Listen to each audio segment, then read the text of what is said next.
South পয়েন্টের বেশ ভালো ছাত্র মাধ্যমিকে অঙ্কে 100-তে 100 পাবে, এতে আর অস্বাভাবিক কি আছে? কতজনই তো পায়।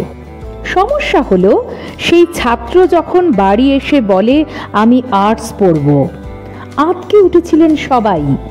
বলে কি অঙ্কতে 100-এ 100 মানে সায়েন্সে মাথা, ডাক্তারই সঠিক পেশা। বাবাও যে ডাক্তার, নিজের পক্ষে ইঞ্জিনিয়ার, তা বলে আর্টস, তাও আবার আজকের জমানায়। সে ছেলে শেষ পর্যন্ত আর্টসই পড়েছিল। রাজি করিয়েছিলেন মা, যিনি আজ আর পৃথিবীতে নেই, তবে আছেন ছেলেটার মননে দর্শনে, প্রতিটা কথায়, প্রতিটা পদক্ষেপে। সৃজন ভট্টাচার্যের কথা বলছিলাম, যাদবপুরের সিপিএম প্রার্থী, কিছুদিন আগে পর্যন্ত এসএফআই এর রাজ্য সম্পাদক। শেষ বিধানসভায় প্রার্থী হয়েছিলেন সিঙ্গুরে। সুদর্শন যুবক সৃজন একজন আদ্যন্ত জেন্টলম্যান, কারো সম্পর্কে কটু কথা বলা তার অভিধানে নেই। তাই বলে সৃজন যে মাটির মানুষ সে কথা বলা গেল কই? এই যে মাধ্যমিকে অমন মার্কাটারি রেজাল্টের পরেও যে আর্টস পড়বে বলে ঠিক করে এবং ওই বয়সে নিজের সিদ্ধান্তে অনড় থাকতে পারে, তার জেদকে তো কুর্নিশ জানাতেই হয়। কলেজে দ্বিতীয় বর্ষে পড়ার সময়ে দ্বিতীয় বড় সিদ্ধান্তটা নেন সৃজন। সিপিএম এর হোল টাইমার হওয়ার সিদ্ধান্ত।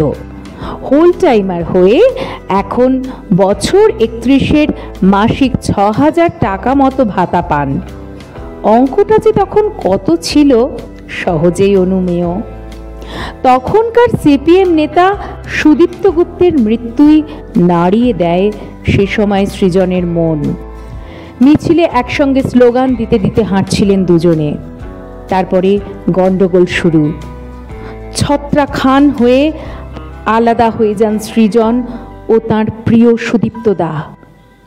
রাতে পিজি হাসপাতালে সুদীপ্তদার নিথর দেহ দেখে একা একা বাড়ি ফিরছিলেন সৃজন। হাঁটতে হাঁটতে নিজের মনেই বলে ওঠেন, সুদীপ্তদার কসম, পার্টির হোল টাইমারই হব। পশ্চিমবঙ্গ থেকে বামপন্থার অবসান ঘটে, তৃণমূল কংগ্রেস তখন ক্ষমতায়। সৃজনের পাকাপাকিভাবে রাজনীতিতে আসা সে সময়ে, তখনই বাংলার মাটিতে বামপন্থা ফিরিয়ে নিয়ে আসার শপথ। সেই লড়াই চলছে। সৃজন নিজের কথায় রাজনীতিতে এসে কাউকে উদ্ধার করে দিইনি, বরং নিজের সচ্ছল জীবনের আয়েশ আরাম বিসর্জন দিয়ে সমাজে পিছিয়ে পড়া মানুষের মুখে হাসি ফোটানোর জন্য তাঁর সংগ্রাম। যুদ্ধে নেমেছেন সৃজন, তবে বাকিদের সঙ্গে তফাৎ দারুণ। কুরুক্ষেত্রে দাঁড়িয়ে এ যুদ্ধে সৃজনের মুখে লেগে আছে এক ভুবন ভোলানো হাসি।